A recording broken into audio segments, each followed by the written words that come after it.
안녕하세요. 안녕하세요. 네, 반갑습니다. 또 할까요? 미인들이 많이 오셨네요.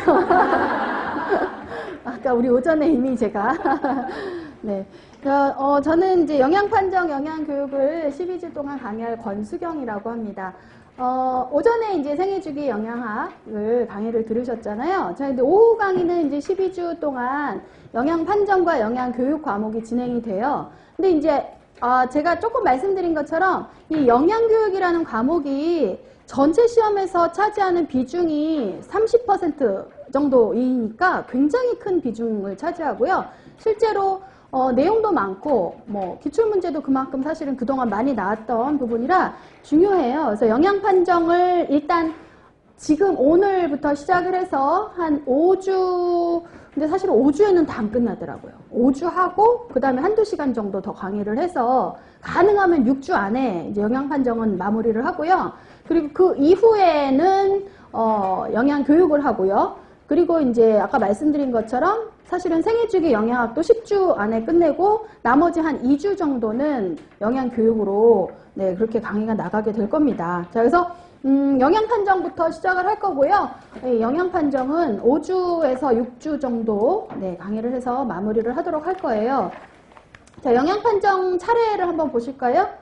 네, 차례를 보시면 역시 이제 1장에서 8장까지로 되어 있고요. 네, 요게 우리가 한 6주, 길면 6주 정도 해서 예, 강의를 끝내게 되는데 사실은 영양판정은 우리가 식사요법을 할 때도 그렇고요. 또는 생애주기 영양학 문제나 고급 영양학 문제를 풀 때도 그렇고요.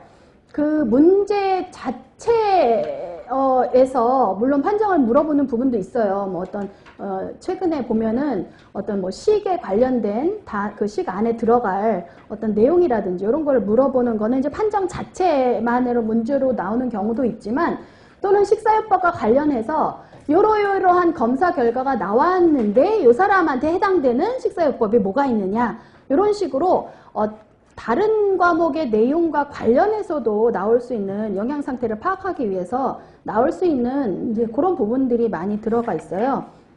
이제 크게는 영양 판정은 사실은 크게 4개인데 우리가 식사조사를 하거나 아니면 신체 계측을 하거나 생학 검사를 하거나 아니면 임상 조사를 하게 되는데 이 4가지를 어떻게 하는 거며 정확한 방법과 그거를 나온 검사 결과를 어떻게 해석을 해야 되는지 영양 상태가 어떻다라고 해석해야 되는지 그 2가지를 사실은 정확하게 알고 가셔야 되는 거거든요.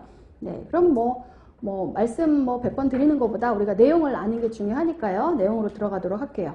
자, 5페이지 보시면 말 그대로 영양 판정의 개요입니다.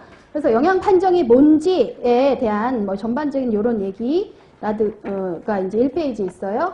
영양 판정은 이거 물어보냐 이렇게 생각하실 수도 있어요. 그죠? 뭐예요? 영양 상태 평가하는 게 영양 판정이죠. 그래서 네. 문장으로 정리된 거를 보면 이거 굳이 외우시지는 않으셔도 됩니다. 식품 및 영양소 섭취 조사나 영양 관련 지표 측정을 통한 개인 또는 집단의 영양 상태 평가하는 걸 얘기해요. 영양 상태 평가하는 걸 말합니다.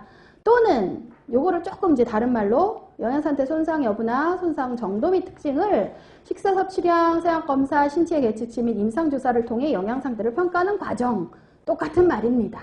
어쨌거나 영양 상태를 평가하는 걸 우리가 영양 판정이라 하죠. 자, 2번째 왜 하느냐? 목적.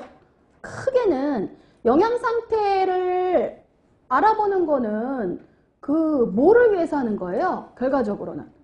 그 사람의 건강 증진을 위해서 하는 거잖아요. 만약에 상태 판정을 했는데 뭐가 지금 부족하거나 그렇다. 그럼 그걸